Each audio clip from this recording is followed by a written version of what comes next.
Now that we're done with evaporation, let's now proceed with another type of unit operation, which will, of course, involve heat and mass transfer, which is crystallization. By the name itself, it suggests that this process will involve the formation of crystals. And to give you a concrete definition based on unit operations, we need a starting fluid which is in a homogeneous phase, and during the process, specifically when we cool this solution, we form crystals, either being hydrous or anhydrous crystals.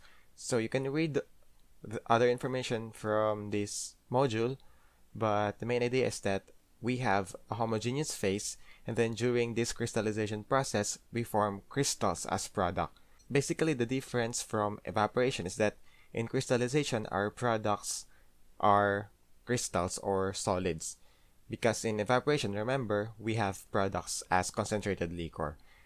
And I've also talked about this process wherein the mother liquor from the evaporation is actually used as the feed for crystallization.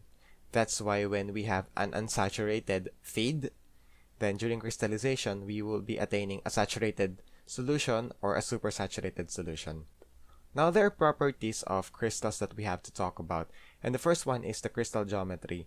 We know very well that in chemistry, we used to discuss all about crystals being solid composed of orderly paired atoms or molecules, and we know very well that in that condition, we have these space lattices wherein those positions of the atoms are actually found in these space lattices, wherein you could just draw imaginary planes in a cube, or if it's not cubic, then depending on the geometry of your crystal, and from that points that are at the edges, you will always be finding these kind of atoms, and they're actually equidistant, or they have these specific distances with relation to the other atoms.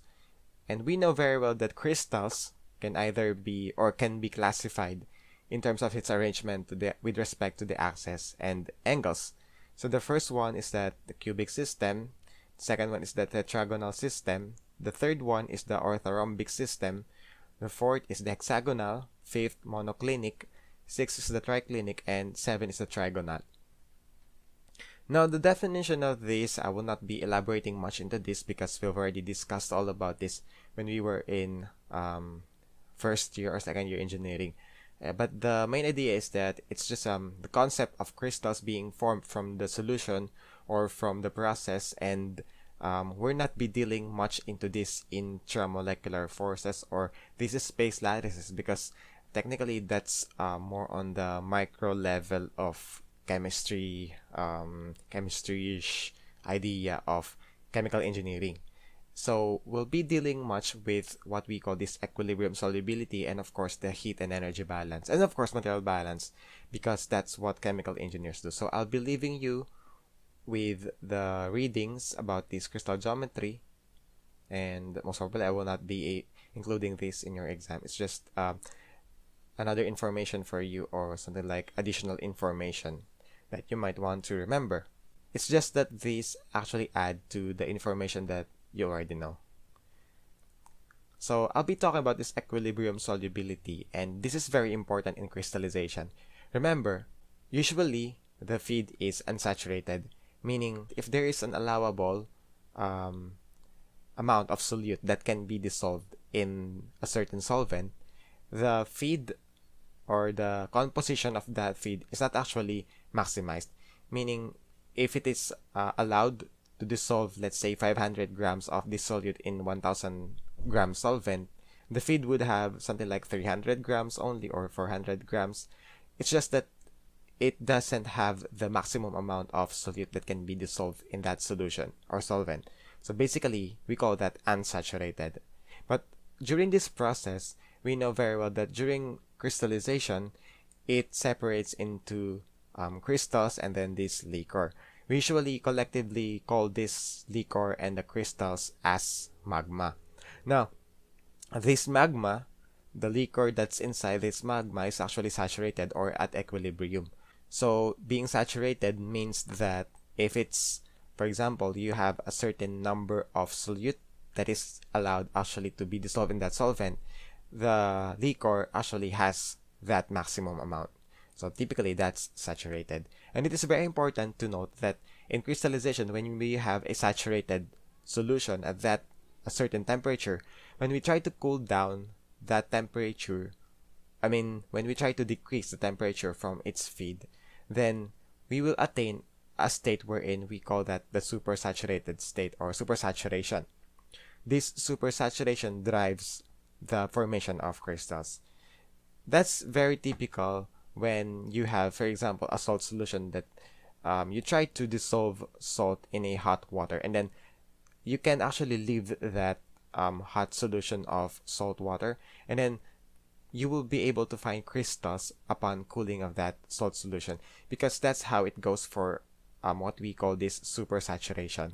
The idea is that when you have a maximum amount of solute that can be dissolved in a solvent, and because the temperature is quite high, you are able to dissolve more solute in that solvent.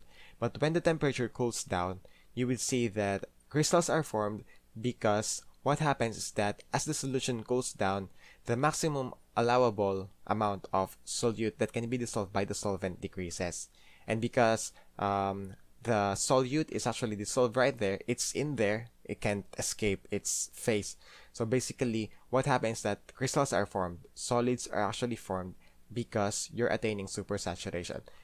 That's why in equilibrium, temperature is a very important factor, because we know that this temperature actually drives or dictates if the solution is kind of unsaturated, saturated, or supersaturated. So now let's talk about these yields and overview of the balances. Now, crystals can be formed in two ways. It can be hydrous or anhydrous. When we say hydrous, the crystal is hydrous when during the formation of the crystals, there is some small amounts of water that are actually trapped inside the crystal formation. So in this case, you would be finding something like sodium carbonate 2H2O or 3H2O. It depends upon the condition. It doesn't mean that it's actually wet, but during the formation of crystals, some amount of water is actually trapped inside those crystals or the space lattice. That's why we actually have this hydrate. But when we say anhydrous, the crystal is anhydrous when there is no water present on it. I mean, in the formation of crystals alone, no water was actually trapped inside this kind of formation. So you wouldn't see any something like sodium carbonate and then that something like the crystal. So you can never find any trace of water for anhydrous crystals. Now I would also like to talk about this heat of solution. We know very well that solute dissolves in solvent, and when this happens, the solute actually absorbs heat. And the absorption of heat results in an increase in temperature, and this is what we call the heat of solution or heat of solution. And then, what if we find the reverse of that heat of solution? So in equilibrium, instead of dissolution, we're trying to actually pull out those solute from the solvent, and that exact process at equilibrium is what we call crystallization. And that's what happens when there is this crystallization process. And technically, if you take the negative of the heat of solution, then you'll be able to get or obtain the heat of crystallization. This is something like what happens in vaporization and condensation. So it's like the change of phase, but it's like in the reverse manner. And we know that it will only happen when there's an equilibrium. And typically when you have the heat of solution, then you'll be able to find the heat of crystallization as long as the temperature is stated as the same and it reaches the equilibrium point.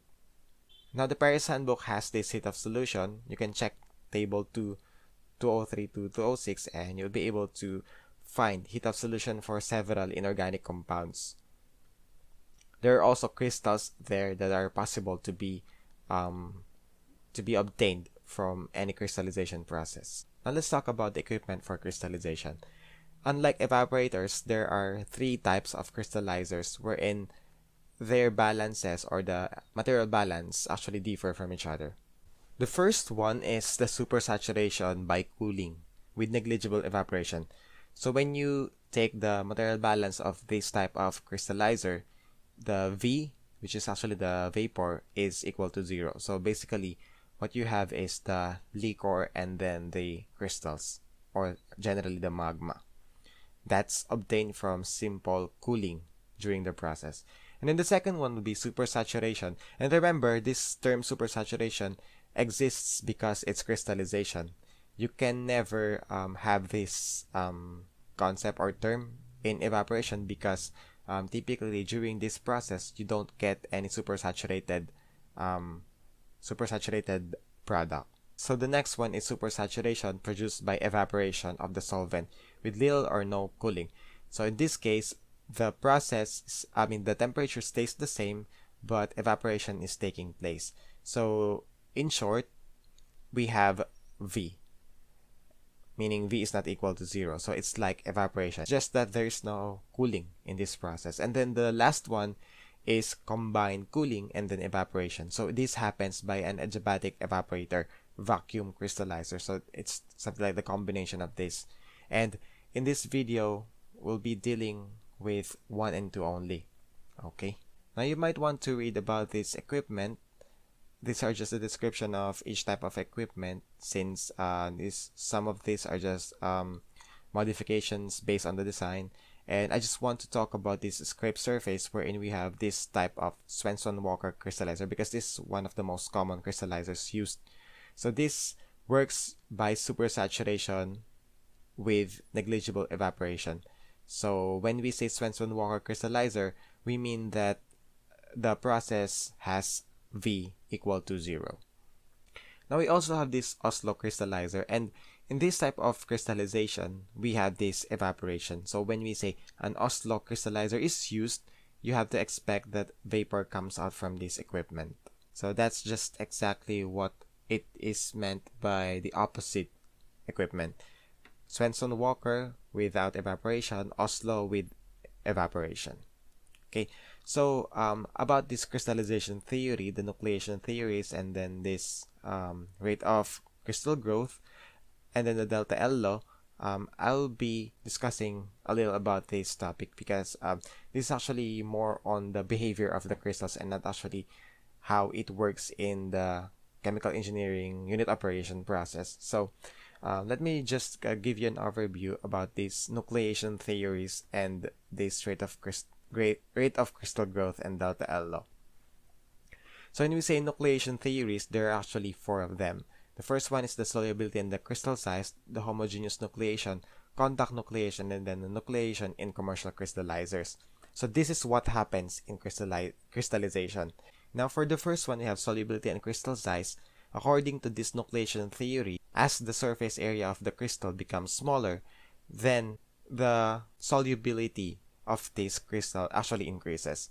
So it just means that we can relate as if as the area decreases, the solubility increases. So that's just how this nucleation theory works for the solubility and the crystal size. Now let's move on to this homogeneous nucleation. So when we talk about this kind of homogeneous nucleation, we can view supersaturation in this case.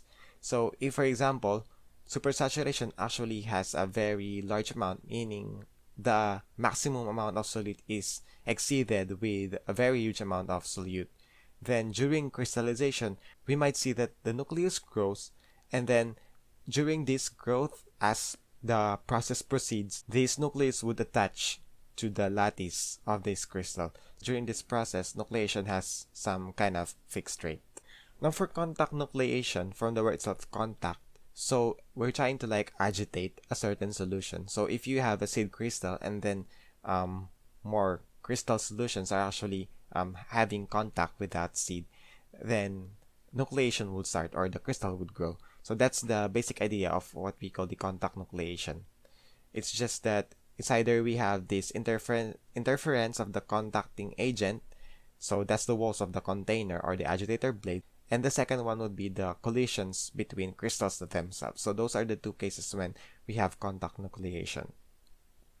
Now for the last one, this is the nucleation in commercial crystallizers. So this is very specific for such kind of crystallizers that we can see in low supersaturation crystal growth. And then we have this delta L law. This delta L law, in short, states that the distance moved per unit time in a direction that is perpendicular to the phase is the rate of growth of the crystal. So what you can see right here is G, which is the rate of growth of the crystal. So this is the change in the distance. That's the perpendicular distance. And this is dt, which is with respect to time. So this is the general expression for our rate of growth. And this rate of growth can be expressed in a more generalized nonlinear equation. That's b raised to 0 equal to ks raised to b. And it says here that S is the supersaturation defined as C minus Cs, where C is the concentration of the solute and Cs is the saturation concentration. So the exponent B is the dimensionless coefficient, and K are the values of characteristics of the material. So you can actually see all of these values when we go to heat transfer, or mass transfer. Now, if we have a seed crystal, so basically to start nucleation process, we'll be adding something like the starting crystal. So instead of using this equation, we have this L sub P is equal to L sub S plus delta L. And L sub P is the characteristic or particle dimension of the product. And then L sub S is the characteristic particle dimension of the seed. So that's just the correlation used when we have a seed. And then when you use D instead, so this, you can just use the complementary equation. So we have dP is equal to ds plus delta D, wherein this D is actually the other representation. If we're representing this in terms of the diameter of the crystal, then we'll be using this something like D. And then we also have this equation that's WP is equal to WS, and then the ratio of the seed crystal to the characteristic particle dimension of the product. Now, if you want to take WP in terms of the changes in your characteristic particle dimension, you can use this integral with respect to the change in the mass of our seed crystal. So you can use this expression instead. And then we have particle size distribution of crystals, and it's just finding the coefficient of variation using this PD and then this percentage. So if you have the particle diameter from intercept on ordinate axis at percent indicated, so we have 16, 84, and 50, then you'll be able to get the coefficient of variation, which is used to describe or characterize the crystal size distribution. But starting from this delta L law and then these preceding topics will not be dealing much into this, because I just want to show you the main idea of how crystallization and this, the crystallization process in unit operation. That's why I just wanted to read about this and understand how this works for the delta L and the growth rate and nucleation, but will not be solving problems like this. Okay. So this is also the change in our size, and then this N is the population density nuclei of the crystal. So you can see here the different figures of A, C, and B. And now we have these cooling crystallizer design equations, and these equations I'll be discussing about this as I solve the problems. But basically, crystallizers are just the same as evaporators. You just have to remove the vapor for Swenson-Walker crystallizers, and then the same concept for Oslo type crystallizer. In this case, this one is the Oslo type, that's evaporator crystallizer. And as you can see here, this balance is really the same, or almost looks like the balance in our evaporation. It's just that we have this W and then H2 minus H1. The difference that you have this W and then the enthalpy states of water, because we're trying to include water here that enters and leaves, so that we can add that to the enthalpy change. This is the equation for this MSMPR to satisfy the criteria of the delta L law. So the nucleation rate is expressed in this equation. So I just have to use that, and if we integrate that with I being the speed of the impeller, density is the crystal density, and then P is the volume of the crystallizer or circulation turnover. So we have the unit in seconds, and then using the fourth moment of the distribution, we have this B is equal to KE and then I squared over P and then density GM to the fourth. So if you have all these values, then you can find B sub E. But of course, again, I would be discussing much more on this energy and heat balance rather than this MSMPR and the delta L law, which are actually not really, I mean, these are uncommon problems that you would be encountering in board exam. The most common would be the balances, enthalpy, material, and this energy, because those are the essential things that we need to learn in unit operations. Much more on this, more than this particle size distribution, delta L. But the basic foundation of how crystals work or crystallization work is that based on these concepts of increasing its size based on the nucleation and then this contacting during the crystallization process, and without them we won't be able to obtain crystals. But it is always given in the problem that all these conditions are satisfied so that we have crystals in the first place. Okay, so that's it for the introduction. Let's head into the problems now.